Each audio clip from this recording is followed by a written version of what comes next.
Magic the Gathering. Magic, magic, magic, I'm so magic. Gathering magic. Spend a lot of money on cards. Playing cool cards with my friends. Play it all. So magic. We're all winners in the end. I was hoping to see Dune 2 this week, but I never did. Okay. Because I'm a big Duner, as you know. Mm-hmm. I've read the book probably like 8 times in my life. Okay. And yeah, I'm excited to see the second part. The first movie was amazing. I never thought I would ever get to see a good Dune adaptation, but we got one in the first movie. So, and I'm only hearing good things. I was a little scared by Timothy. What's his name? Timothy. Like Chateau, whatever his name is. What's his? Chalamet. All right, I knew some French stuff. I don't know, some French something. Yeah, fair enough. Is he actually French? Like, does he actually speak French? Like, is he from France, or does he just have a cool last name? I don't know. I don't know anything. You know what I mean? Like, yeah, I don't know anything about. Is his mom like a French model or something, or is he just like, oh, I'm from Ohio? Yeah, I don't know anything about Timothy Chalamet, so Okay. not a clue, not a one on him.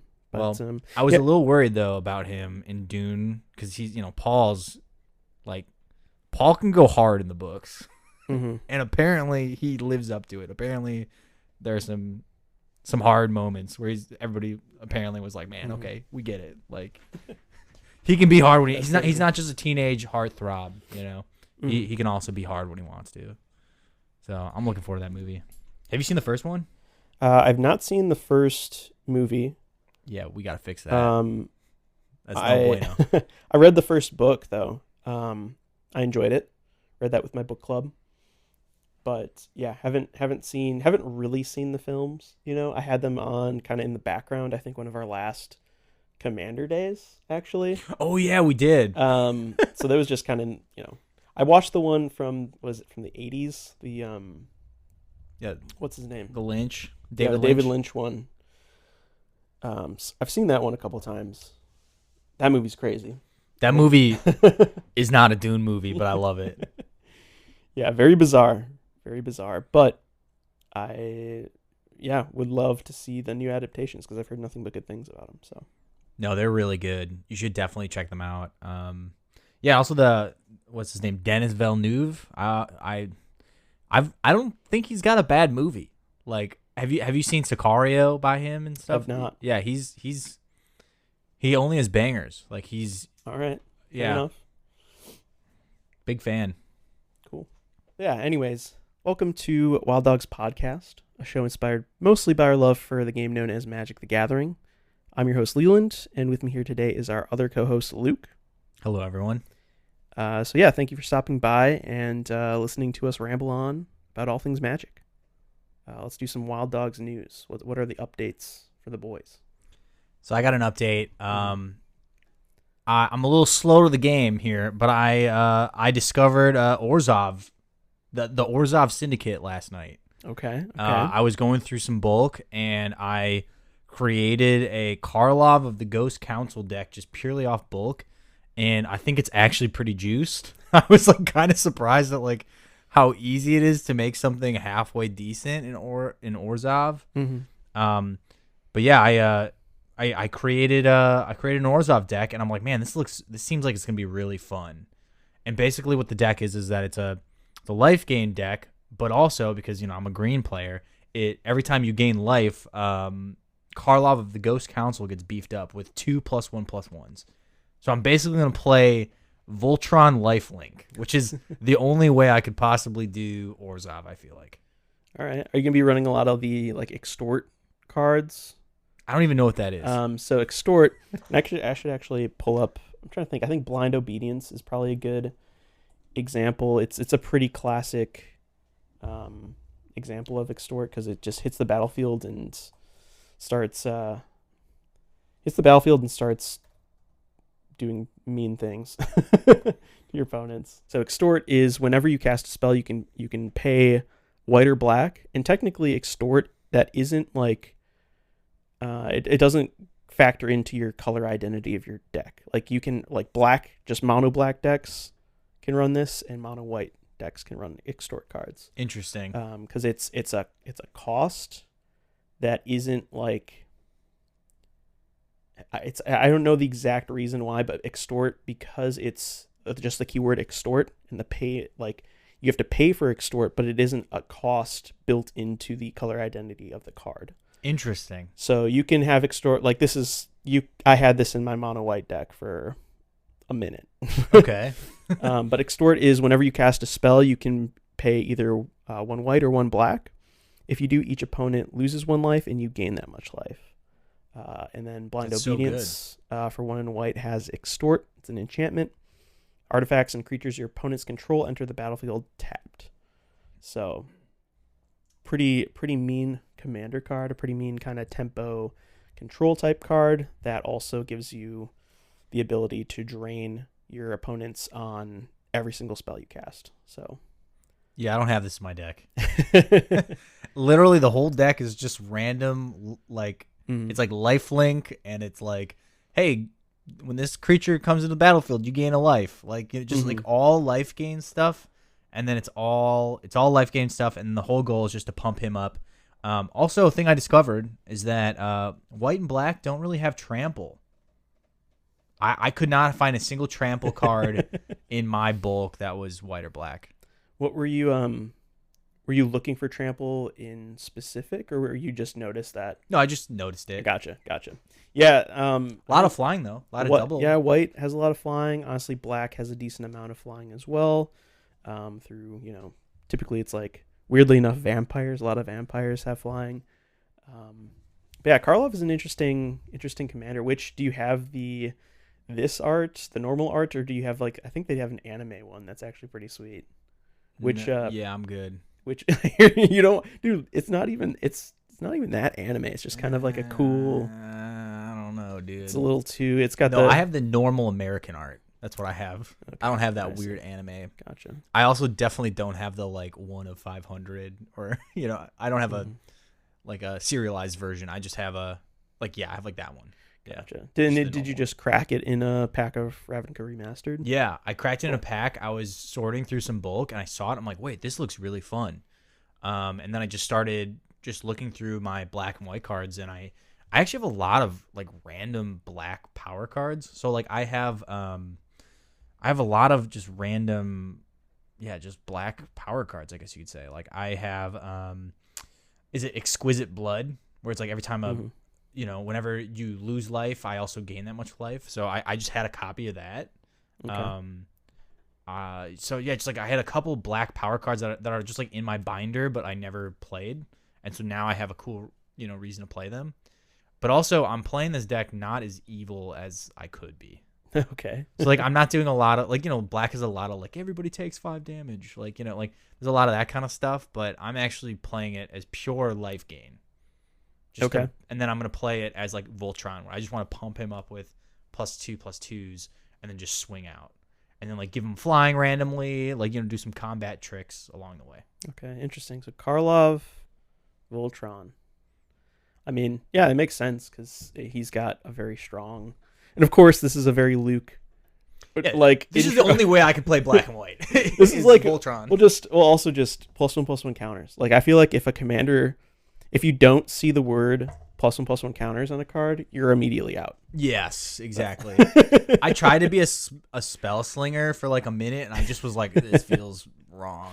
Yeah, you had itchy. I think you had a Niv Mizzet deck. Yeah, that lasted all of a week. Yeah, I had a Niv Mizzet deck. I like the Riz. I like the energy, but I'm not a spell slinger. I just not for me. Yeah, fair enough. We all know what we like, and you're a big fan of the old +1/+1 counter. Exactly. So yeah, I'm eager to see. I'm really excited that you're branching into these 2-colored decks. You've got Zabaz you're building. You've got Karlov. You know, we're finally getting there. We're making our way into these dual colored. Let's slow our roll here. I don't know about that. We'll see. We'll see. Well, I'm glad you're dipping your toes in the Orzhov waters. So heck yeah. So yeah, what's new with you?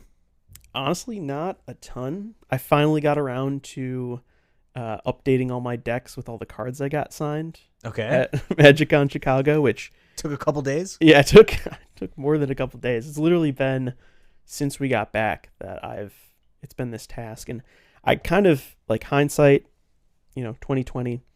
I should have been a bit more organized when taking cards out of my decks, and like, because I have a whole list in Moxfield for everything I got signed, my signing list, etc. But yeah, finally starting to put all my signed cards from MagicCon into my decks, which is sweet. And yeah, I just should have been more organized with my system, because I for each of my commander decks, there's just a bunch of like empty sleeves at the front of each of my decks when opening the deck box. So for a couple of them, it was like 10 just empty sleeves, and I had to look at the list and be like, oh, I should have put these in like the sideboard or something, in Moxfield or something, because I was just looking at my full deck list and was like, oh, I have to look through all 90 of the other cards in this deck to figure out which ones need to go in. But luckily, for the most part, I mean, with my signing list on Moxfield, I just went in, sorted that by color, and was like, oh yeah, this goes here, this goes here, this goes here. But it definitely added, probably like a half hour of time, which isn't a ton of time, but it like was a little bit of a headache putting all my cards back to where they should go. But Right. Yeah, really, really excited on all the signatures we got, and we'll obviously talk about that a little bit later in the podcast, when we talk about Artist Alley. But yeah, that was kind of my big project for the last week or so. No, I had the same pain. I did not organize very well. Yeah, moving on to Magic news, official news from the source itself, from the old Wizards. Yep.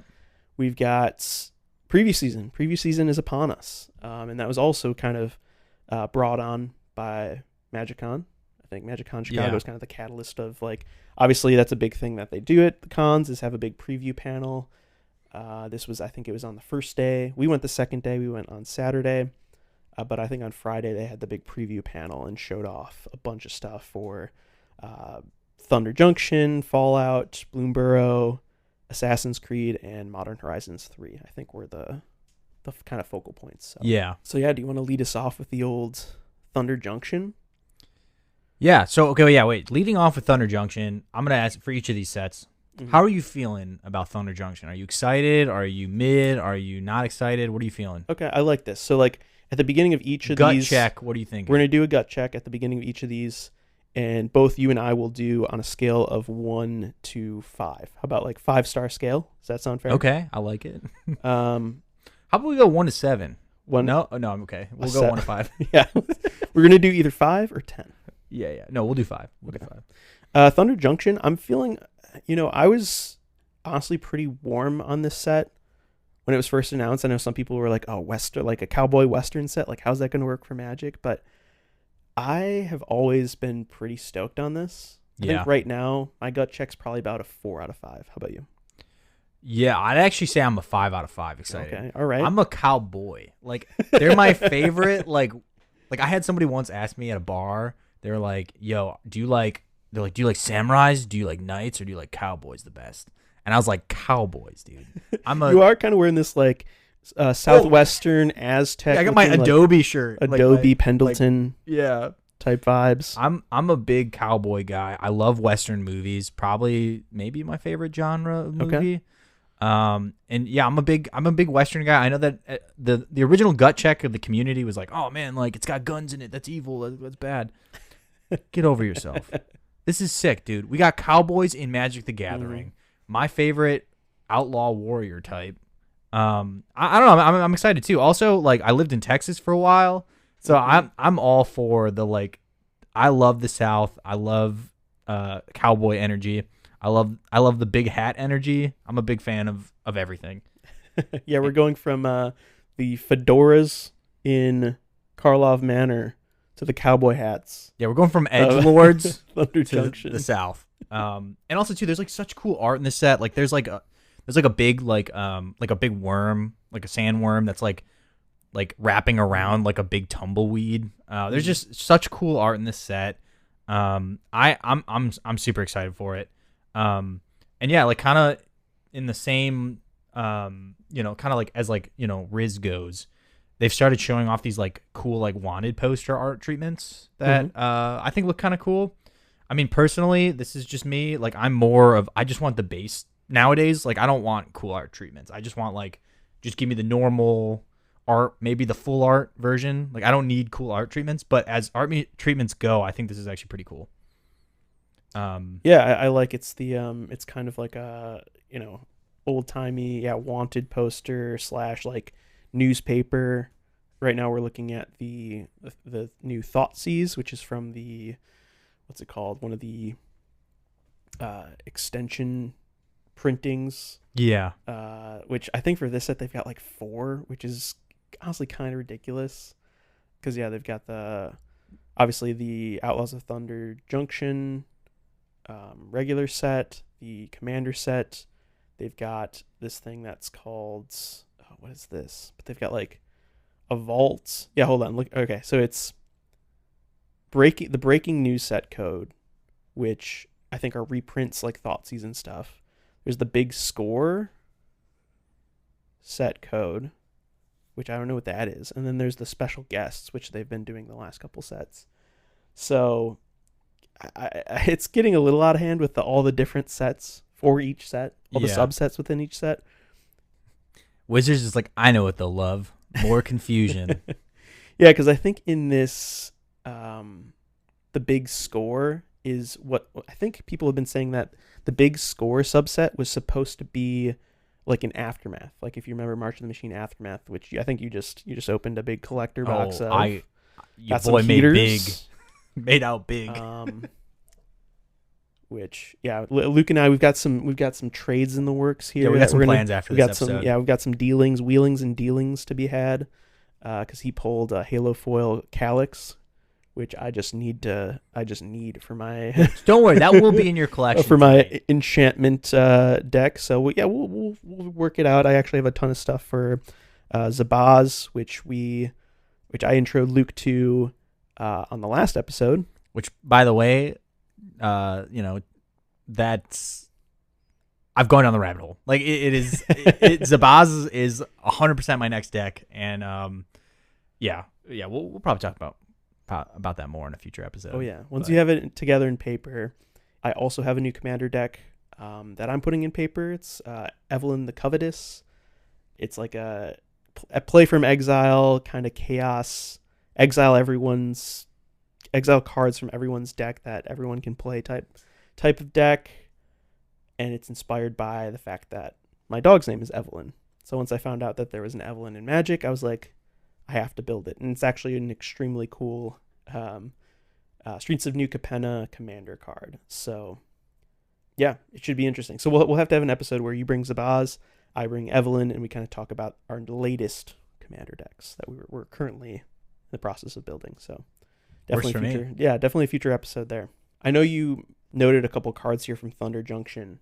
Yeah, no, I mean, there are, so the big ones that they've shown off so far. So they showed a new version of Oko.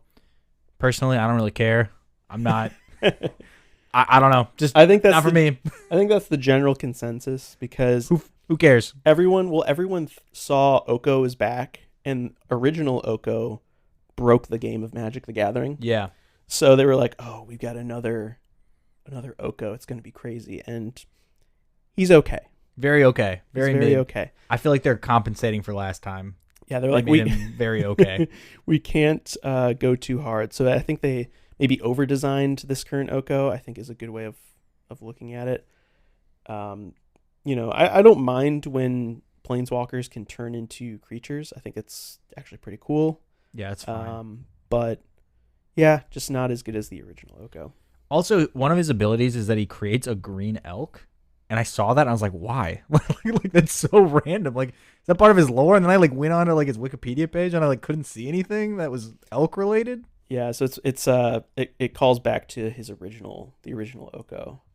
Was he like an elk there? Yeah, let's just pull up the original Oko. Wait, now I'm curious. So you can experience. Where is he? Here he is. Thief of Crowns. From Throne of Eldraine, for 1, a green and a blue, you get 4 loyalty legendary planeswalker Oko, +2 you get to create a food token. +1, target artifact or creature loses all abilities and becomes a green elk creature with base power toughness 3/3. So that's where, the new illusion in the new planeswalker. Yeah, I was checking out his lore. I was like, does he ride an elk? Like, and for -5, you exchange control of target artifact or creature you control, and target creature and opponent controls with power 3 or less. It just does a lot for 3 mana. yeah. You immediately +1. It's a removal spell, or if you're looking to ult him, which you can do the very next turn, could lead to some very powerful plays. So it's a really great kind of control piece, and just it's so undercosted, and you get to ult him second turn. So he just does he's just extremely good for 3 mana. Yeah. 4 loyalty for 3. That has 3 powerful modes. Yeah. And then so you going from that to the new Oko, it's yeah, I can see what they were trying to do here, but nobody cares. Also, now he's 4 mana, so yeah. Which is why I think maybe the my over designing point comes into play. They're we need to. I think there's power and simplicity when it comes to design, and I think some of the cards people look towards, obviously mana wise, the most powerful cards are on the lower end of the curve because they're playable. 4 is still playable, but it's getting there. First Oko being 3 mana with pretty solid design right off the bat is perfect. And then here for 4 mana, it almost feels like they tried to, I don't know, they just tried too much here. yeah. You know what I mean? And it doesn't do enough. They tried too much and it doesn't execute, I don't think. Yeah. As my old boss once said, the internet knows when you're trying, and it's just not working. Mm-hmm. There is a cool new there's a new sword. Yeah, I'm pretty excited for this. The legendary, I guess not legendary, but the Sword of X and Y series. So we've got the Sword of Wealth and Power. For 3 mana, you get an equipment. Equipped creature gets +2/+2 and has protection from instants and from sorceries. So I'm pretty sure this is the first sword in the series that doesn't have protection from colors. It's got protection from a card type, which I think is pretty interesting. But also, though, instants and sorceries are mostly what's going to be trying to get rid of this. Exactly. So that's actually really good. Yeah, I think this is an extremely powerful card. Because also it has, whenever equipped creature deals combat damage to a player, create a treasure token. And also when you cast the next instant or sorcery spell this turn, you get to copy that spell, and you can choose new targets for that copy. So it's so good. Yeah, I don't know. It just does a lot, and obviously spell slinging decks are going to care about this a lot. I don't know if it makes the cut for Kark and Sakashima. I think this is too slow. You're also not really using your combat step a ton in that deck anyways, but there are definitely decks, spell slinging decks, that care about this card. Yeah, wait. So that also, when you see these new sets showcase, new cards that are going to be coming out, do you immediately think of hey, what is this going in?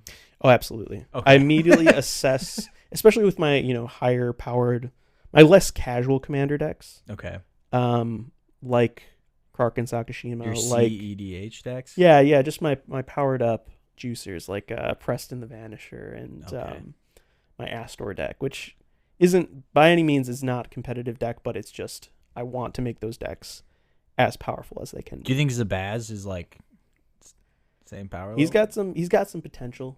I think so. It's what's interesting is there are commanders that are very obviously made for or I should say there are legendary creatures that are made for commander. Yes. And a lot of times those play better into the casual setting versus competitive setting. Okay. So for CEDH, you're going to be looking into a lot of the OG partner commanders. I think it's from C16 or something like that, because they grant you access to 4+ colors, which gives you, greater access to all the best spells in Magic. So stuff, there are 2-color commanders that work, but they're commanders for Zabaz and Astor, interestingly enough, our two Boros decks, they're definitely targeted for like casual commander. So I guess that's what I mean is like Astor is. You think Yorvo is also casual? Yeah. What? Because and we should have a CEDH episode where we bring on a CEDH guest. Okay. Because it's this is a whole other episode unto itself, but CEDH and EDH are two different things. Really? Competitive commander is not the same. So you're telling me what we do at your house is not competitive? That's literally why I never play Krark in Sakashima. Really? In our play group. Because it's not fun. Like I just straight up win turn 3, turn 4. Yeah. Which I mean that usually happens anyway. So what's new? That's just commander for me. I don't know. Like yeah, but I mean that's the thing is, Zabaz just the tricky thing is like for But he's Astor, got so much Riz, dude. It's like he's got competitive Riz. He's got competitive energy. The thing about Astor and Zabaz is they're in the two arguably weakest colors in Commander. Wait. Yeah, wait. What? Okay, wait. See, that's why it's different because That's mind blowing to me because red and white feels so good. I know, feels but like it's so powerful. But you look at black, blue, and green, and they have like all of the combo pieces you need. Yeah, they've got all the tutors. They've got all the like hyper card draw, like mill your whole deck combo, what have you.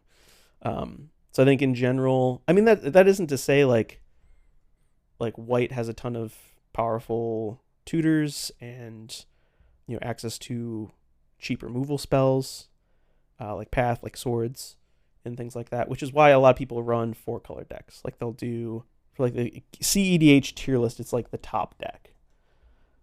And it's probably whatever Thrasios is paired with. I've never even heard of Thrasios. See, we're 100% doing a CDH. Yeah, I just want because I've never seen this card in my life. Oh yeah, Timna. So Timna Thrasios is like this is kind of classically the CEDH deck, and I think it's actually gone down a little bit since the meta has changed recently. I think the is meta. Karlov also CEDH? No, it's 2-color. I'm sorry. He's so good though. See, I can lifelink and I can get a bunch of +1/+1s. You could definitely, and that's the thing is like you could probably so good. You could probably pull off wins with some of these decks, like Preston, for example, a mono white deck that has like a 4-costed commander. It's just never gonna do anything. Like that deck is just not. I can put all of the best white spells in that deck, and it just can't win because how is it gonna outperform Force of Wills? How is it gonna outperform, demonic tutors, stuff that like literally can go fetch your whole combo? It just can't. It just doesn't have the power level needed. So even though you love Zabaz and I love Astor, they're Boros commanders, so they're immediately off the table when it comes to CEDH. That's mind blowing. Yeah. So yeah, we'll circle back to this. Yeah, I know people listening, but Taylor's proxying up, and I told Taylor I'm just going to play Krakashima whenever we do CEDH because I love that deck, and it's basically at a CEDH performing level. But I want him to put Timna Thrasios together. I think Thrasios, Dargo. I think Dargo Thrasios is pretty strong. You'd probably like Dargo. There's also I'm trying to think of. Well, wait, if you scroll up, okay, that Bruce Tarl guy. Oh, yeah. I want to make that. Okay. There's actually, because I know you like artifacts, so we could do. I love artifacts. I love +1/+1s. Oh, there's also I think Timna Crom is technically better than Timna Thrasios, but that's neither here nor there. But that's the thing is like, so I think you'd probably like Akiri, because it gets +1/+0 for each artifact you control. Oh, I like that a lot. I like that a lot, actually. It's got First Strike, Vigilance, and then I forget what the Akiri. There's like a hold on. Let's look at Akiri. Because there's one deck in mind that I was thinking we should just have Taylor put it together, because I think that would be maybe your. Yeah, let's make Taylor buy it. Well, so he offered to proxy up a ton of these. It was Akiri and Silas Wren. So So Silas Ren is whenever it deals combat damage to a player. I don't like partner stuff though. So then am I just screwed? Like CDH is just so, dead to me? So check it out. So Silas and Akiri, 4 colors. That's a lot. A lot. And you know who's the stronger of the two? Silas, because he gives you blue and black. But honestly, blue, black, and from Akiri you're going to do white. A lot of there's some like artifact synergies in white. And also just, red, white, cheap, efficient removal. So yeah, 4-color deck, 4-color partners. And you don't have to build this deck because we're just going to pull lists. Like, that's the thing about CEDH. We could sit and mull over lists for this. I think it'd be really fun to do that, which is what I've done with Karkashima. I've had a lot of fun building a CEDH level commander. Yeah. But I think just for you and like Johnny and Jacob, just hand everyone a CEDH deck and be like, try to figure this out. Good luck.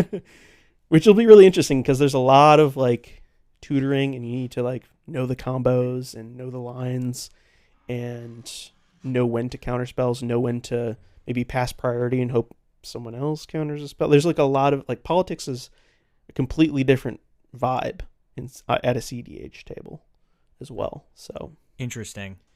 Yeah, but yeah, we've got off track here a little bit. I'm excited and eager to have maybe a CDH episode. Maybe we'll definitely do CDH because I know nothing. I also don't know anything about Commander, but here we are. Well, you've got some really cool ones, and that's the thing though. Is like I've built more casual commanders than I have competitive commanders. You know what I'm saying? Like I've got Karkashima. That's my CEDH deck. Everything else is just for fun, for like hanging out with the boys and doing our casual commander, nights. Yeah, I'd probably say Yorvo's my competitive deck. Yeah. I'm totally interested though. I'm interested in doing a CEDH episode because I don't know anything, and again, as I've said before on this podcast, I don't know what's good. Like I genuinely I'll read cards and be like, dude, that's busted. And you're like, no, that's actually really bad. It's expensive. It's the wrong color. It's this, that, and the third. And then I'm just kind of like, all right, whatever. I guess. But I don't get it. I think that's the point though, right? Is like that's what makes building commander decks so fun because you learn along the way a little bit, and like I like having a background knowledge in because I watch a lot of competitive. I haven't played a ton of competitive, but getting into like Legacy, getting into Canadian Highlander, getting into watching vintage drafts, you learn combos and you learn the most powerful bits of Magic. You just don't always play them. But we're going to do a CDH night. We're going to proxy up some decks and we're just going to get after it. It'll be fun. We're going to let it rip. Yep. But yeah, look forward to a CDH episode. Hopefully coming soon. Maybe we'll have a guest. Maybe we'll have a guest. We'll see. We'll get that in the works. We'll see what's going down. But I'm excited. But yeah, let's talk MagicCon Chicago. Let's do it. How was it? Overall, I'd say it was a success. I'd say it was fun. I actually kind of have mixed feelings about it. I'm gonna be honest. I had a lot of fun. Very, very much fun. Mm-hmm. But would I travel across the country to go to it? No. Would I, if it's in Chicago again, if it's in Milwaukee where we are, I would do it. Would I travel to New York to go to one? No. Was it a fun Saturday getaway? Yes. Would I spend a whole weekend? No. Yeah, I think that's kind of my conclusion as well, is I'm glad. I know initially we were in talks of maybe doing like an overnight, doing a couple days. I'm glad we went for a day trip. And I'm glad, we're in Milwaukee. We were able to just drive down there. Yeah. Hour and a half there, hour and a half back. Stop at the old Portillo's on the way home. So good. It was perfect. It was like the literal cherry on top. Yeah. To the day. But yeah, it was super fun. But I agree that for me, it's definitely it's a 1 day experience. You can kind of get it all in one day. It was definitely action packed. Yeah. Super fun. Worth going to if it's near you because it was, like we were saying in the last episode, it was my kind of like my first con that I like really was invested in going to. And I loved the energy. It was packed to the gills with people. There were thousands of people there. Yep. And I think that's also maybe where some of the issues with the con went. Lines were insane. Yeah. We couldn't even go to the merch the entire time. It was a line out the door. I think someone said it was like a 3-hour wait most of the day. Yeah. And they sold out of everything. Pretty much. Like all the good stuff sold out the day one. Like we couldn't even get like Saturday when we were there, like they were sold out. Yeah, we were at towards the end of the day, we were like at the back. We were like, finally, let's get into line. Let's just tough it out. Let's see what happens. And they had a staff member there that was like, here's the list. Here's what we have left. And literally everything was crossed out. Yeah. So here's something else to note as well. And this is going to sound really weird, but okay. So I've been to cons before for my job and stuff like that. And I've been to like video game, conventions, not just like, mostly video game conventions, but then also I went to a traditional Comic-Con once. And this is going to sound very weird, but those other events, those other conventions I went to, like I would bring a girlfriend to and they would have fun. Mm-hmm. Like, it's not just for like, okay, yeah, it's comics or like, yes, it's video games, but it's not just that. Like there's beer there. There's like restaurants that have pop-up shops and like food trucks. Like it's like more of just like a celebration of, whatever the subject that would be. But I was actually really surprised that at Magic the Gathering Con, it is literally all just Magic the Gathering. Mm-hmm. There, like, I would not bring like someone that does not know anything about Magic to this thing. I don't think they would have fun. Right. Also, too, another thing to bring up is that at the convention, this is gonna sound very like weird, but at the convention, there was, I'd say most of the people there were there to play Magic. Mm-hmm. Not necessarily to like get merch, not necessarily to go to panels, but to literally sit at a table and play Magic with other people. Mm-hmm. And I wasn't there for that. I was there to to go to panels, to buy cool stuff, to get stuff signed, meet artists. So it's just another thing to bring up. Just like if you've never been to a convention, you're curious, you're listening to this, just know that like it is not necessarily like if you have a passing interest in Magic, I maybe wouldn't recommend this. Right. And I think to your point, you'd get more out of doing the full weekend long pass if you were intending on playing in either ticketed events or casual events, sitting at tables with, content creators or friends or what have you, and like actually doing drafts, actually doing cube, actually playing games upon games of Commander, CDH, CPDH, what have you. Which, we were there for a day. We knew we didn't have the time to really play in an event.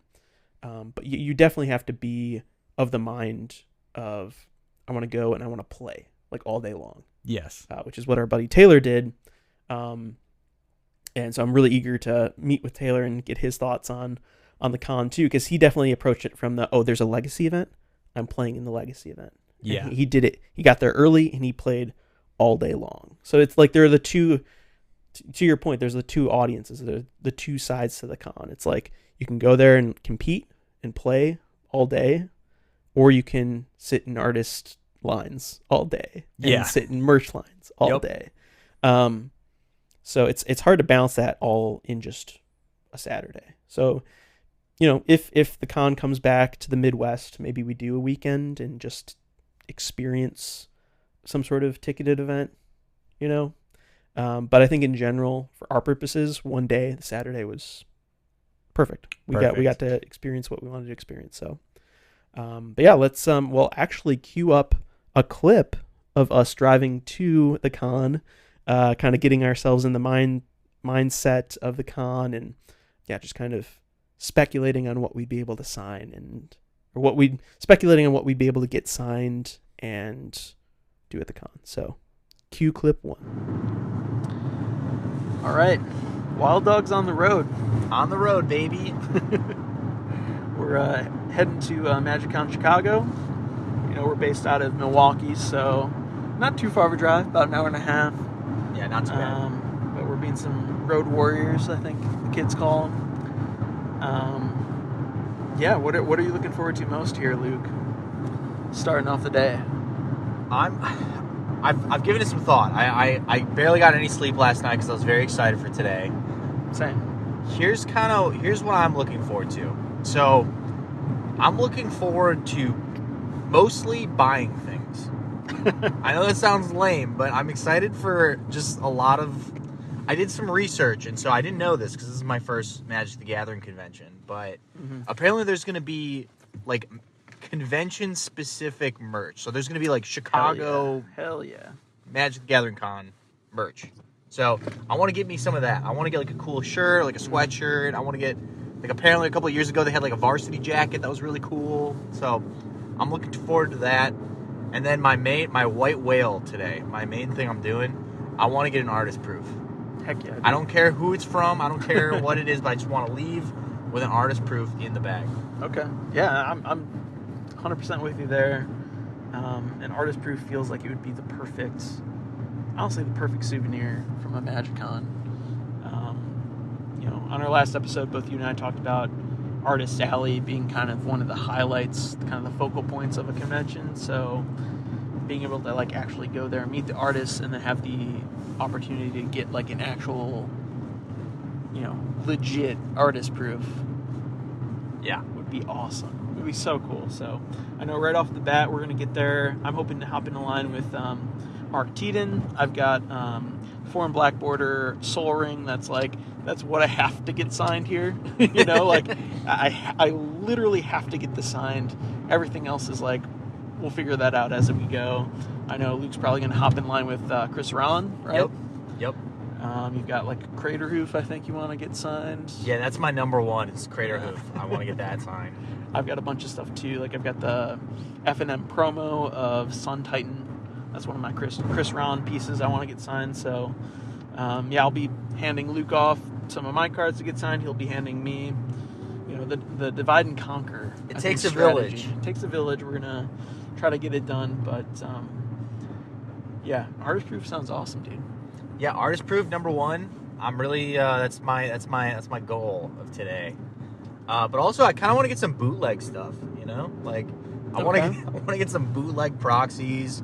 I want to get some bootleg like maybe a playmat, like maybe some cards that some sus cards that are like a little too broken. I kind of want I want some playtest cards. Apparently they have those too.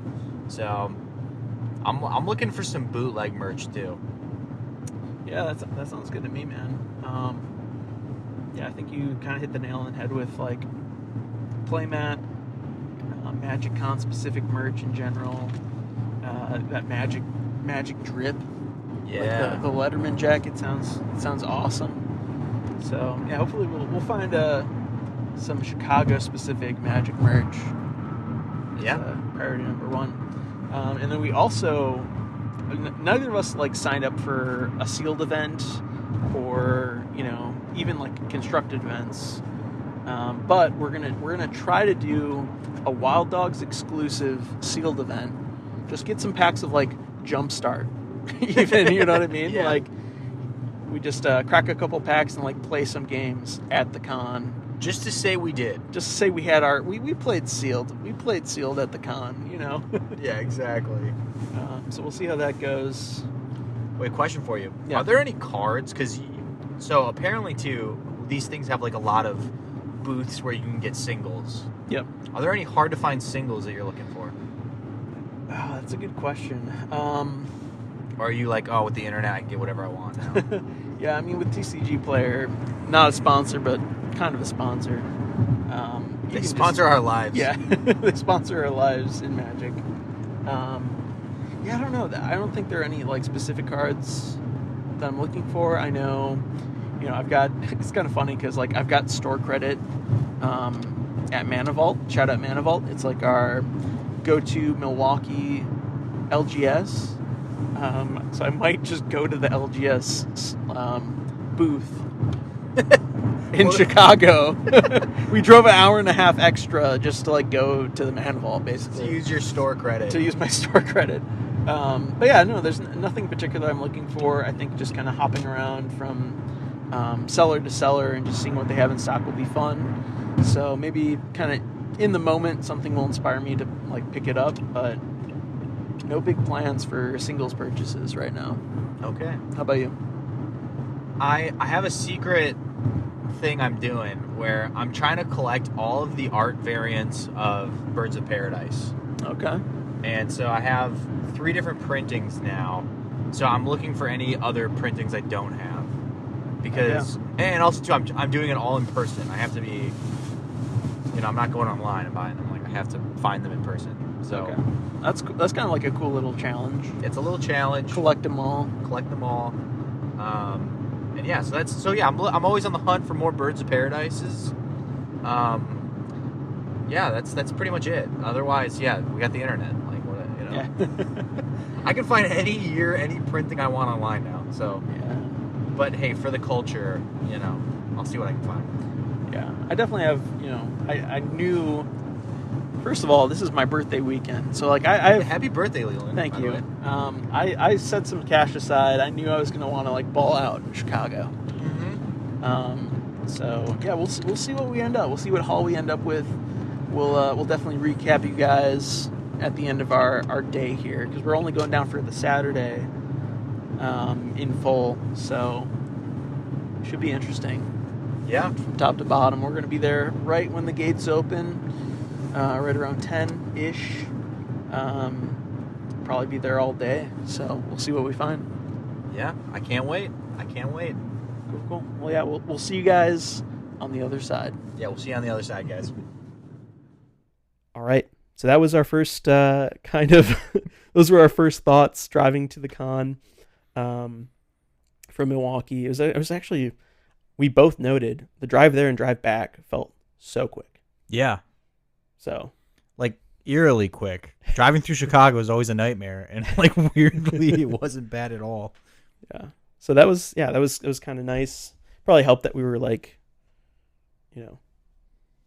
stoked. Yeah, we were pretty jazzed. Pretty jazzed. And then on the way home, we were both just like tired and looking forward to Portillo's. So we were dead. Like by the end of the day, oh my gosh. Yeah, we were dead, and like people were asking us to play games with them, and we're like, guys, I need to go eat a Chicago style hot dog right now, or else I'm gonna pass out. Yeah, we were scheming. Like both of us on the way to Portillo's were scheming of like ordering the entire menu. Yeah. We were like, oh, we need, the Italian beef. We need a hot dog. We need a burger. We need 3 of the chocolate cake shakes, which are insanely good, by the way. If you've never had Portillo's chocolate cake shake, you're missing out. Yeah. But yeah, so the drive there was good. We got there and we parked right at the convention center. I think, small thing to note, but parking was really easy and connected to the convention. So that was fine, Also, fun story. I was talking to my mom afterwards. Like I was like telling her all about it. My mom worked at the McCormick place. Really? Yeah. What does she do there? She's like my mom. She's a painter by trade, and so she her first job out of school was that she was doing all of the convention center like banners and artwork and stuff like that. That is awesome. So yeah, so she was like doing like she said that her most famous thing she did was that like they had like a shoe convention there that was like women's high heels and like women's fashion shoes, and so she did like all of the promotional artwork for that. That's awesome. I'm like, wow, that's kind of cool. Yeah, small world. Yeah, the good old McCormick place. Yeah, which is huge. That place was massive. Like yeah. Just the walk from our car through the center to get to like the rooms where the convention was being hosted, like felt like a half mile. Yeah, probably was actually. Probably was.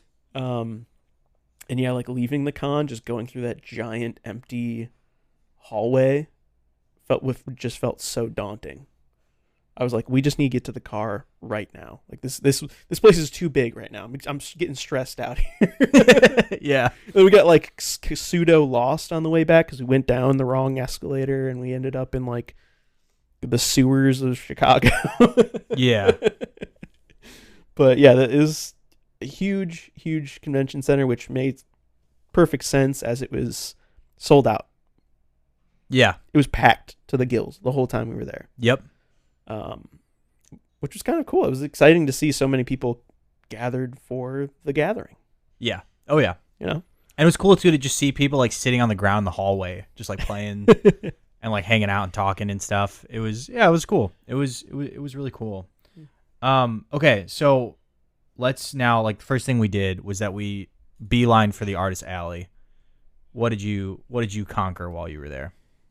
Yeah, so we tried to divide and conquer. I think right away we wanted to get like a feel for the artist alley. We went and kind of scoped out where everyone was, took a look at lines, and then Luke jumped into the Steve Belladin line, and I initially was going to go to the Mark Teden line. But I got there, and it felt too late, and I was behind. There was a staff member, and she was like, yeah, anyone after me, like, he's going to have to go to lunch and come back. So I was like, okay, whatever.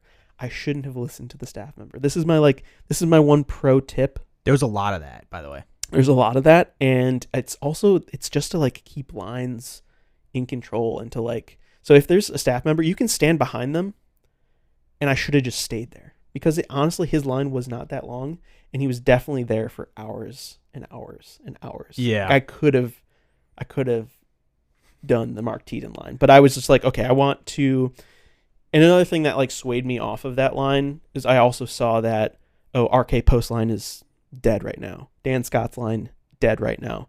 There wasn't a soul in Phil Foglio's line. So I was like, I'm just going to go do all that. Yeah. And then eventually make my way back to Mark Teden, which was good because I was able to see a ton of the artists I really wanted to see, but I wasn't able to hit kind of the biggest one I wanted to see, which is unfortunate. I never got my Foreign Black Border Soul Ring signed, but is what it is. I got a ton of other stuff that I really, really wanted signed. So yeah, I had the same situation. I want to get into what is it, Chris Rain? Yeah, I really wanted.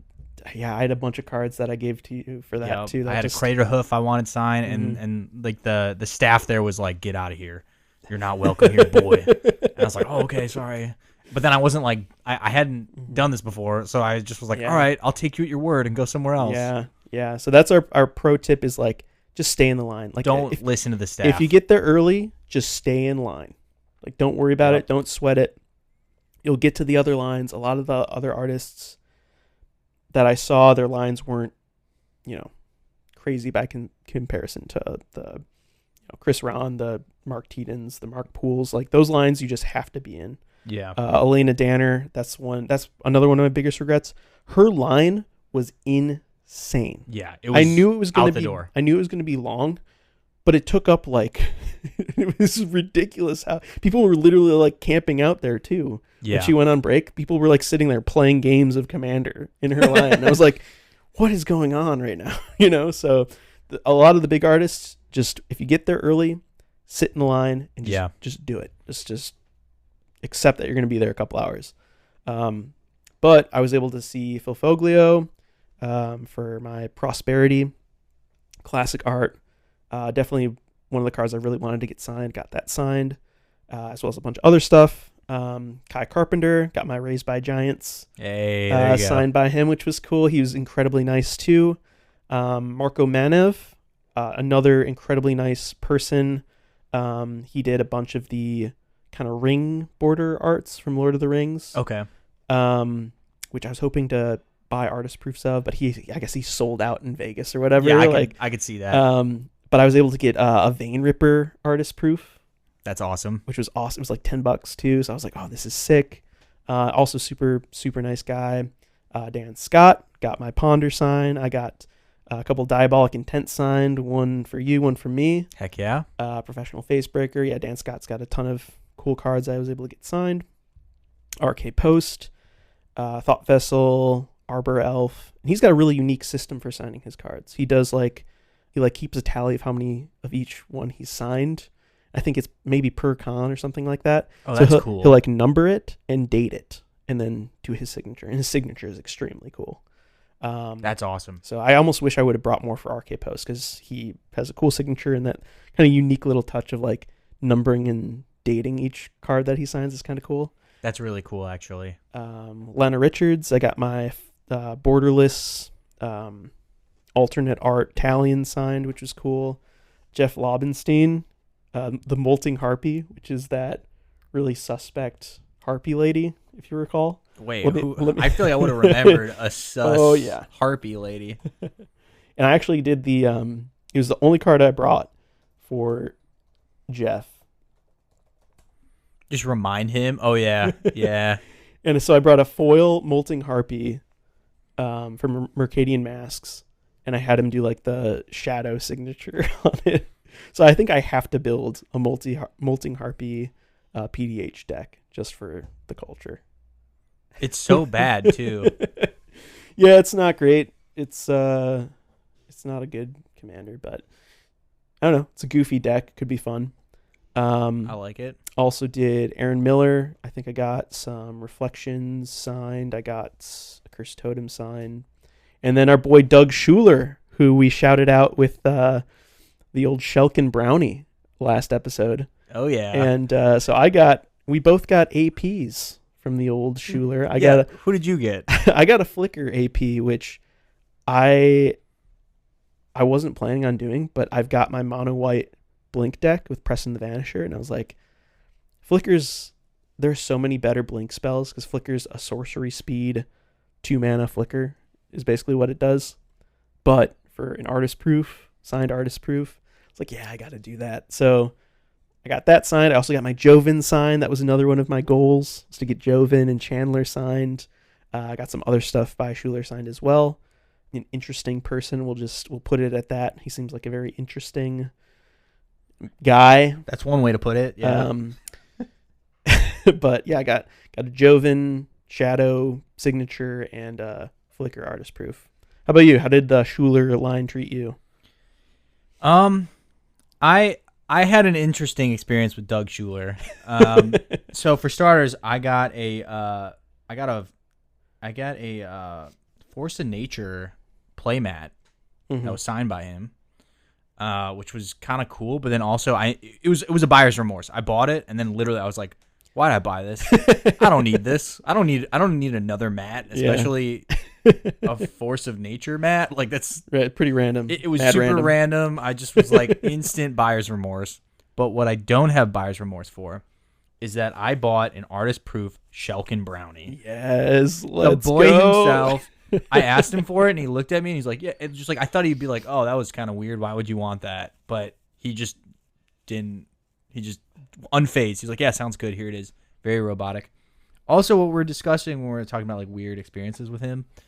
After I went through the line, I was like putting the cards like in my deck box, and the person behind me wanted him to sign a playmat, and he flipped his shit on him. Like he was like, "I'm not signing that. That's felt like that stuff gets on my hand," and he freaked out on the guy behind me, and I was just like, "Oh my god!" And I made eye contact, like, "Oh, that we were not expecting that." Like, he looks like a nice old man, and he just like flipped out on this guy. Yeah, that's I have a feeling he's just burnt out on the cons or something like that. You know what I'm saying? Like, I think he's just been doing this for too long. I think he needs to go to the farm and retire. He seems like a nice guy, but yeah, it was just like out of nowhere, just out like of left field, just heel turn, just freaked out on this guy. So I don't know. It was weird, but hey, it was late in the day. It's he's probably been sitting there for hours. So right. Yeah, we'll give him the benefit of the doubt. Yeah, in general though, every artist I met and talked to was really nice. Yeah. Again, Kai Carpenter and Marco Manev, and it might have been because I caught them at like their lines were really low, so I think maybe they felt like they had a bit more time to like sit and talk. But yeah, great guys for sure. I also I spent like 2.5 hours in Steve Belladin's line, and then I learned that one of the reasons why his took so long was because he was like talking to everybody. And so he was just a super nice guy. Steve Belladin was talking to everybody. He was giving away stuff for free. So I bought one of my bounties at the beginning there, you heard in the original clip, was that I wanted a Steve Belladin, I wanted an art proof. And so I got a Rampant Growth artist proof with custom artwork on the back. And there's like a squirrel, and there's like the stock market behind him, and he looks all mischievous. It was hilarious. And then because I bought that, he gave me an Evolving Wilds artist proof for free, so I got 2 for the price of 1. That's awesome. So that was really cool. He signed everything. I had an overwhelming stampede he signed. All kinds of cool stuff. And he was just talking to everybody. He'd never been to Chicago before, so he was asking everybody in line, like, hey, where should me and my wife get dinner after this? Like, super nice guy. If you ever see him at a con in the future, make sure to go to his booth, because he just seems like a really nice guy. Yeah. Overall, Artist Alley, I think, just good vibes, but good vibes, long lines. Yep. I think that's the new slogan for Artist Alley. But you have to make friends with the people in line, or else it'll just be. Yeah, Luke was hamming it up with. It seems like you kind of lucked out with your line mates there. Yeah, I made some friends. Yeah, that's pretty cool. Because I would pop in, because I was hustling. I was really trying to like make the rounds, and you had that dog in you, dude. You were going for it. And it's mostly because I was like, the Teeden line is way too long. Let's just try to grind as many. Let's go for quantity over quality a little bit. Yeah. I mean, obviously not so much. Obviously, that's not saying the quality of the other artist's art is lesser. It was more so just like for the cards that I wanted. Like, obviously the 4 and black border Soul Ring is like, one of my most prized possessions as a Commander player. That was like top of my list, but I unfortunately wasn't able to get that signed. But I got a ton of other staples, a ton of other really good cards signed by hustling a little bit and getting to a lot of the kind of shorter lines. So that felt good. Coming away with like dozens of signatures was really cool. So, but yeah, while Luke was caught up in the Belladin line, I went to a panel. I went to Shivam and Wheeler Love Magic Live, which was awesome. I love both of those content creators. They're both really cool guys, really cool people, and it was great to see them put on a live podcast. They were talking about Streets of New Capenna Commander cards from the Commander set. So kind of interesting to like see their perspective on some of these kind of lesser known cards. That's pretty random. Pretty mad random, but it was super fun. And they were like, the crowd was really engaged. And afterwards, I, went up to Wheeler, had him sign a bunch of really random cards, which was kind of fun. One of which was a like retro border Ponder that was also signed by Dan Scott. And Wheeler has the Ponder, the Ponder art tattooed. Oh, really? It's something I associate with Wheeler just because I watch a lot of North 100, a lot of his Canlander stuff. So I was like, this feels like a very Wheeler card. So it was cool to get the retro border Ponder signed by both Dan Scott and Wheeler. So that was kind of cool. And then I had Shivam sign a Grimgrin because he's got... Okay. Kind of random. He actually played... I guess Grimgrin is one of his favorites Commander decks. I think it was the first Commander deck he ever built. Interesting. And he played it on Shuffle Up and Play, his Grimgrin deck. So I was like, I have this card in my Zombies deck. And I have this art, the new Multiverse Legends art. Okay. So I had him sign a foil one of these, which was kind of cool. Felt fitting. Interesting color combination. Yeah. But I also was able to meet, which is kind of cool, I met some of the other Loading Ready Run crew. Yeah, Graham and Kathleen were there, so I got to meet them, which was cool. I met the other Ben, not Ben Wheeler, Ben Ulmer. I actually just ran into him, bumped into him kind of over by the ticketed play area, which was cool. Oh, yeah, that's another thing to bring up, too, is that for people that have never been to these things, you'll just see people that you see on the internet just walking around. Like, there's no, if you go to, like, other conventions, there'll be famous people, but, like, they'll just be, like, in their own little area, or they'll be in, like, a VIP section. But at Magic the Gathering Con, like, everybody is just walking around. Yeah, like, the very first thing we did when we got there was bump into Andrea Mengucci. Yeah, in the bathroom. Yeah, just like you're like, oh, hey, what's up? Like you think you see these people on the internet, and you're like, oh man, that's like some famous guy. Well, Mangucci was just outside the bathroom, like, and took a picture with him. There's no divider. It's we're all equal at Magic the Gathering Con. Mm. Yeah, which actually I think this is a good segue into our next clip. We had a break in our day where we had to, we had a break in a day where we needed to re-energize. Yes. I'll put it that way. So we got hot dogs. We were in Chicago. We had to get, For the culture, for the culture, we had to get a hot dog. So we had hot dogs, and then we were walking back over towards the the event play area because we were hoping to run into Taylor, which we never saw him. Like we walked through that area so many times and we tried to coordinate, but it was just so huge. There were so many people. Yeah. It was hard to like coordinate anything. It really was. It was just a sea of people the whole time. But yeah, here's a quick little clip because I think we actually spotted Mengucci again. Yep. So here are some mid-con thoughts. All right, so we're at the con. Oh, okay. All right, we're doing Spontaneous. this. Spontaneous. Luke had no idea this was coming. I just down. figured it feels like the right time. We've been here so it's 3. So when did we get here? 10-ish? Yeah, 10-ish. So yeah, we've been here. So 5 hours, which is kind of crazy. Yeah. Most Just of the waiting time. in lines. Yeah, just honestly just Artist Alley. That's what we've been up to this whole time so far. I'm done with Artist Alley. Yeah. Yeah. Well, we came away, though. again. What Really? Yeah. Right there. Oh, yeah. Yeah, we're seeing people. Yeah, we're seeing the hits. We're going places, seeing the faces. But no, for those listening, absolutely incredible. You guys should all check out a con if you haven't been to one. Yeah. This is crazy. 100%. Luke and I, we both got artist proofs. Yep. So We'll talk about one of them on the show. Yeah. 'Cause it's special. yeah, just figured we'd check in real quick. We found the white table, so like hopefully we're over in the ticketed play area. Hopefully we can find our buddy Taylor in here. He's in the sea of people.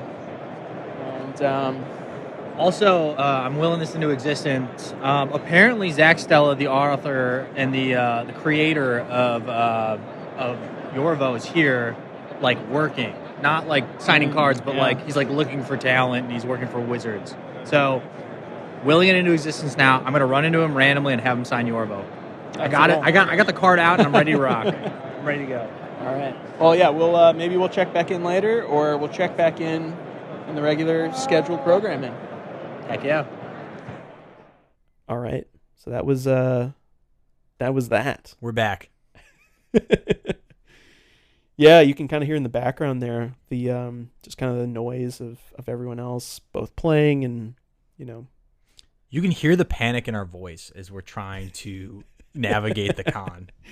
Yeah, it was a little stressful. I'm not gonna lie, especially the tables. The table area for play was like just chaos.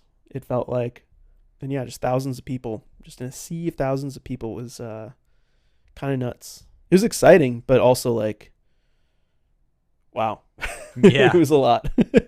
Oh yeah. But yeah, the creator area was kind of cool too. I got to meet Quest for the Jank Lord. I got their shirt on right now. He's wearing it right now. They gave me a shirt, which was super cool.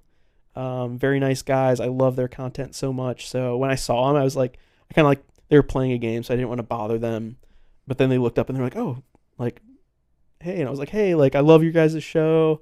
They've been doing this series with just standing outside of their window, just staring in. Well, I saw them and I was like literally like stopped for a moment just to just check out their game and like see what was going on. I was about to start moving on, and one of the guys was like, "Hey, like, you want a shirt?" I was like, "Oh, that's awesome!" Because I was like, "Yeah, I really love your show." They have this series right now where they're doing a judges tower, and I think I actually talked about I'm currently building a judges tower. Yeah. So I've been really enjoying watching their series with their judges tower, and yeah, they're super nice guys. Got a picture with them, and they hooked it up. I got a sweet Jank Lord shirt, man. It looks awesome. So yeah, and that's the other thing is like everyone that I had met or talked to was super friendly, super nice. Everybody. I think the vibes were great because everyone was just so excited to collect as a community. Yep. To gather, some might say. Mm-hmm. To gather for the gathering, and it was just good energy all around. No, no, exactly. You nailed it. And then, yeah, we did, there was an exclusive Wild Dogs sealed play event Yes. that we put on, actually. Very exclusive. It Um, was just us. yeah, it was literally Luke, Just two people. Luke found a box of Jumpstart for $80, which pretty good deal. What a deal. I mean, they're $80 for sitting, Jumpstart? I think right now they're sitting at like 95, 100. So Yeah. like, we were like, yeah, let's just do it. Because I definitely made money off of it, too. did you open up the whole thing? I'm an animal. Of course I did. What did you I got pull? home and I ripped it apart like an animal. Oh, you probably got that what was it? What was it called? The Sanguine Bond. The one you were talking about earlier, the black. Oh, enchantment? no. That was Exquisite. Exquisite Blood. Yeah, Exquisite yeah, Blood. yeah. I got that in there. So that's like half of it. Yeah. What else did I get in there that was cool? So yeah, I got that.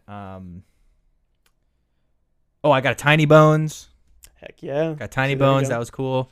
I actually also, guys, I'm such an addict for packs that I was cracking packs during the con. Yeah, I think I Like, we'd remember. be in line and I just like reach into my backpack and pull out a little Jumpstart packet and see what was up. Yeah, we were watching the Mark Rosewater. He did his like 20 favorite mechanics or something like that. And you were just opening up Jumpstart packs during that. Which, by the way, I know Um, he invented Magic. I know he's the guy. I don't agree with his best mechanics of all time. He had some. Yeah, let's pull that up. Actually, I bet you. I have it right here. All right, let's hear it. Take so it away. So here was his according to Rosewater. Here are his top fives. Number 1, Flashback. Number 2, Landfall. Number 3, Transform. Number 4, Cycling.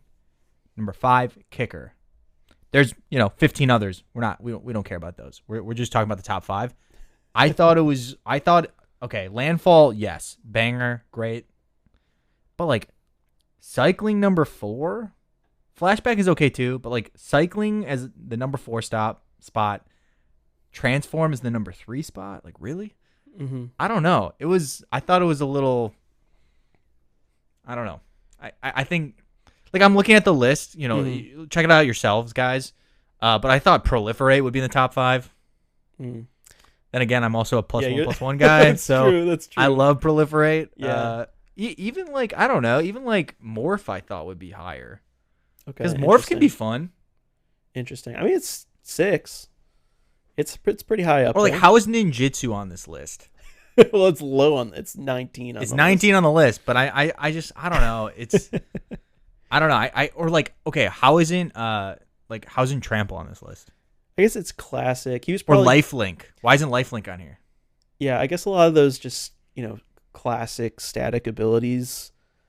Maybe he thought those were too just like. They're staples. Like everyone knows Death Touch. Yeah, but everyone Everyone what about knows Landfall? Reach. It's like basic. Yeah, it's number 2. He's got number 2. I know, but I don't know. I was a little. Well, the thing Like, about have you Landfall played this is like, game? he went into the history of each of these mechanics. And Landfall, he went into like he really wanted to do a land set, I think is what he was explaining. And Which I would love, by the way.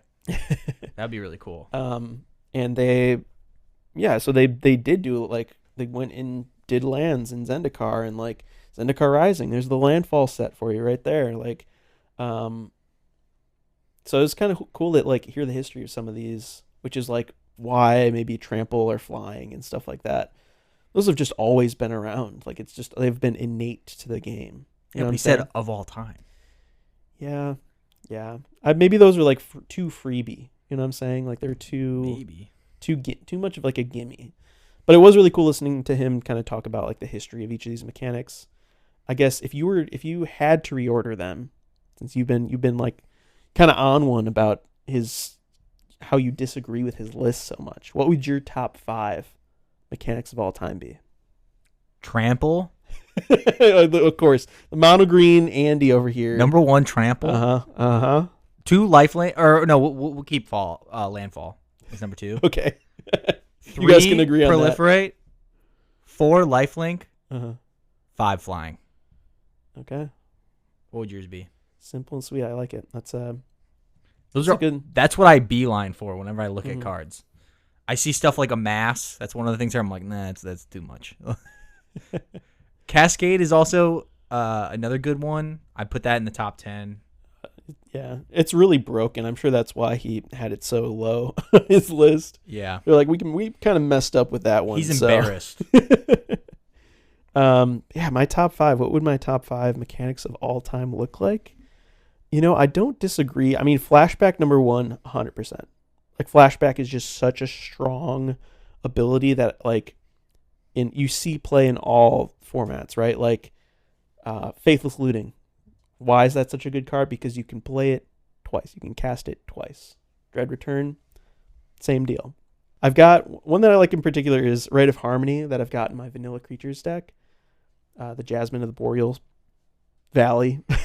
Yeah. The Eldin Urethil of the Boreal Valley Vanilla Creatures deck, because it's all creature focused. It's got a bunch of enchantments. And this, you basically kind of storm into drawing cards, and then you can flash this back later to, get double the value on it in white and green, which, doesn't have a ton of good card draw options. So, I don't know. Flashback would probably still sit at number 1 for me.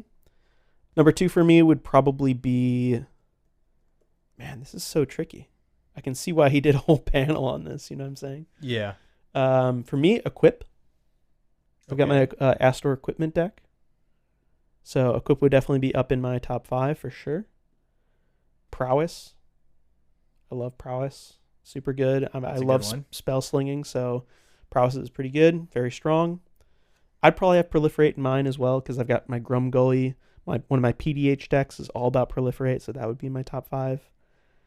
And then maybe Monarch. Honestly, I love Monarch for Commander. I also love Monarch for, like Palace Jailer and Vintage Cube. I see, in Canlander, there's a lot of Monarch going on there. It's just a unique way of like having card advantage be hit the table, and then you have to try to protect it. Like, you get to draw extra cards at the end of your turn, but you need to be able to protect it. Otherwise, your opponent will then get Monarch and draw extra cards. So adds like a layer of I don't know, intrigue to the game. So Flashback, Equip, Proliferates, Prowess, and Monarch are going to be my top 5 mechanics of all time. Cool. So I like it. Yeah. I like all your options better than his. Yeah, he did leave out Equip, which I guess makes sense because there's a lot of really famous equipment. Yes. In Magic. Like the swords we were talking about earlier, Shadow Spear, another just like such a strong card. Also, guys, like, what about Lightning Greaves? That's an equipment. Swiftfoot Boots. Swiftfoot. Skull Clamp. There's a lot of staples. Really, really extremely powerful cards with the old Equip ability. So definitely got to be a top 5 for me. Anyways, back to our sealed play. Got a box of Jumpstart, cracked it, and we both threw together 2 packs to make decks. And we played on the floor at the con, which I wish they would have had more tables in that front entryway. I would actually say it was about 50-50 people playing on tables and not playing on tables. Yeah, kind of rough, honestly. Yeah, it was not ideal. Definitely should have had way more tables, but is what it is. Is what it is. Yeah. It was honestly kind of fun to like sit on the ground and like we were, in our parents' living room as kids throwing down cards or something, like for the nostalgia factor, but yeah, definitely would have preferred to be at a table. You know what I mean? No, exactly. Paid to come to a Magic Con to play Magic, which is traditionally played at tables. So having a couple extra tables for people to play Magic should have been a no-brainer. They literally just had tables for ticketed play. Yeah, they had some free play area, but it was very minimal by comparison. Yeah, it was like 2 tables, maybe. Yeah. Oh, and they were circular. Yeah, it was interesting because there was, the whole lobby area had traditional card tables.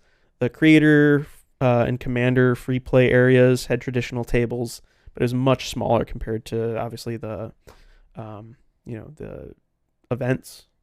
And then, they had some weird round tables that were more just for, like, sitting. Like, they would have been okay for Commander, I guess, but instead of having those round tables for resting, it's good to have like an area just for people to like sit.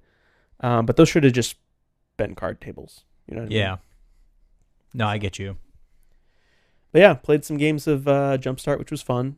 And then to wrap up our day, we went and did the Karlov Manor like murder mystery event thing, which was kind of fun. Yeah, it was kind of fun. It was like a little like you had to play the role of the detective and like solve the case by going through like 3 different like activities, and we got these cool little badges by solving the case, you know. So kind of a fun little souvenir and like a fun activity to kind of wrap the whole event up with, I guess. When we were doing this thing, like they were like telling us, while we were doing it, they were like, okay, so you're gonna get a surprise gift at the end once you finish it. And then when they handed us a little badge that was like a little detective badge, the guy next to me, I heard him whisper, he's like, oh, I thought it would be a card. He was like bummed out. I honestly, it should have been at least a play booster of Karlov Manor. Yeah. You know what I mean? Or like, oh yeah, a fun promo would have been cool. Yeah, like we got a cool counterspell promo. So yeah, something like that. Yeah, that would have been kind of fun. Like, because honestly, like, that's why we're here, guys, to get cards. Yeah, right. Honestly, I don't know. Yeah, I mean, maybe not some lead-based paint. It should have been a badge. pack. It should have been a play booster pack of Karlov Manor. Yeah. I think that's probably the easiest for them to do. Obviously, it wouldn't have been a second promo. Would have probably caused chaos and would have inundated that event to the point where like, or that area of everyone would just pack in, and like you wouldn't be able to do it if it was like a quote unquote good prize. Yeah. But it would incentivize people more so to like engage with it, because it was like pretty, the whole time we were there, it was always like kind of empty, that area. And we were able to jump in and like get it done in 15-20 minutes, I'd say. Yeah. So yeah, I don't know. I like the little badge. It's cool. It's like our little, we're detectives now. It was like the we completed the con badge. Yeah. There you go. But it should have been a play booster. Should have definitely been something I could have used in the future, but that's okay. No, I just thought it was funny. The guy next to me was just like, "Are you serious? Like, I thought it was a card." And I was like, "Bro, this is the exhibit for children. Like, yeah, right. don't expect anything cool." Yeah, we get like the, you know, those like the little sheriff or deputy badge of the day, like a kid's little. You did it. Yeah. Also, speaking of children things, it was really funny. There was a section where they had like Ixalan dinosaurs and said like, don't climb on the dinosaurs. Yeah. I saw like 4 kids climbing on the dinosaurs. They just completely ignored. Mm-hmm. It was kind of funny. But no, all together, final thoughts. What are you thinking about? How did you think about the con? Had a great time. Really glad we went. As you were saying before, it was the perfect amount of time, I think, doing the one day. We got to experience it all for the most part. And yeah, I definitely would do it again in the future. And it's good to to have the experience and kind of know kind of like the general, I guess, blueprint of what a con will look like moving forward. Yeah. I would definitely approach, I guess I would re-strategize signatures. So I would maybe spend a little bit less time in lines and a little bit more time playing Jumpstart, playing Commander with some friends, playing, Commander with new people, just to get a bit more well-rounded experience. Less time just standing in Artist Alley. Yeah. And a bit more time like engaging with people and actually getting games of Magic in. So, but overall, really loved it. How about you? Yeah, I'd say I had a lot of fun. Very glad I went. The whole the whole experience was really fun. Getting up early and driving to Chicago. But yeah, I think one day is perfect. I can't see how a whole weekend of this would be would be worth it. So just like one day was great. And yeah, I think would I go again? Yes. If it was in my neighborhood, yes. If it was, would I travel for this? No. But overall, very fun.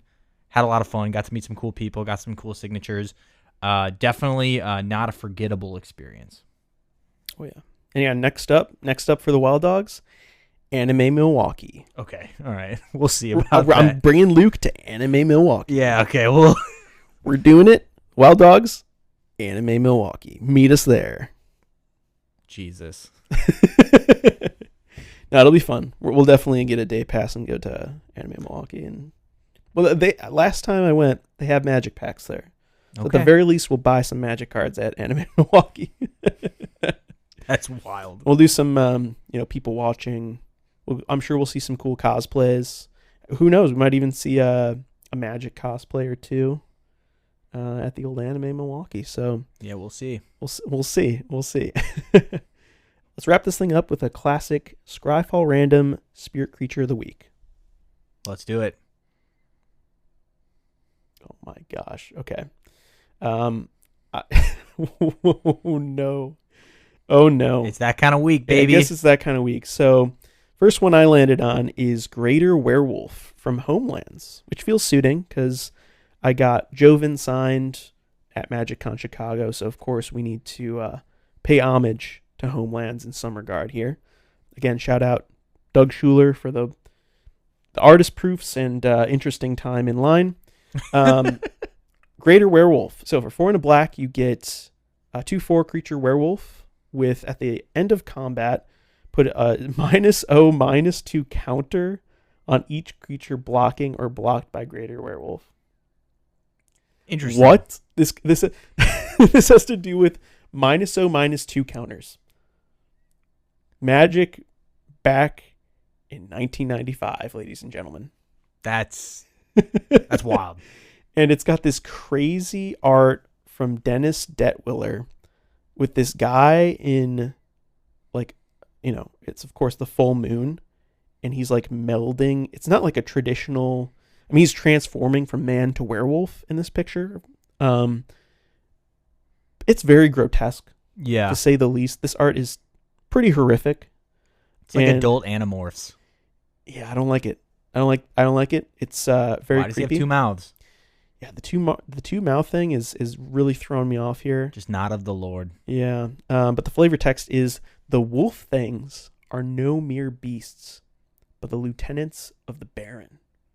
This is by Taysir. I'm guessing is a vampire. I'm assuming they're referencing Baron Sangir here. Yeah, this is a very Bloodborne looking card. It's like Orphan of Kos Yeah. mutating into a werewolf. Yeah, the wolf things are no mere beasts, but the lieutenants of the Baron. I'm into it. Yeah, I don't know. But Are you going to keep it? yeah, I'm not going to mulligan this because it's, again, shout out Joven from Homelands. Shout out Doug Schuler. Thanks for the artist proof and fun time at MagicCon. So it feels suiting. How about you? What did you land on? So I landed on Mindless Automaton. Okay. Which is an artifact creature construct, and it says Mindless Automaton enters the battlefield with 2 +1/+1 counters on it, and then for 1, I can discard a card and put a 1/1 counter on Mindless Automaton, and then I can also remove a +1/+1 counter from it and draw a card. I actually almost had this in Zabaz, Okay. and I own this card. I not this artwork treatment of it. I have the Commander Legends version of it. Okay. But cool. yeah, I'm keeping this. As you guys know, I love artifacts. Mm-hmm. Probably my favorite creature type is artifact, and I love +1/+1 counters. I love drawing cards. This is a great card too for if you're in colors like white and red that don't have a lot of card draw in it. This is a very Luke oriented Magic card. It really is. Feels right. It feels right. So yeah, I'm gonna keep it. Cool. So werewolf and construct. Yeah, and shout out to the illustrator, Chris Seaman, Mm-hmm. for making this artwork. Yeah, Chris Seaman. He's known for. He's got a bunch of cards actually. He's like a new age Magic guy. Like I'm looking here, and like all of his artwork is recent stats. Mm-hmm.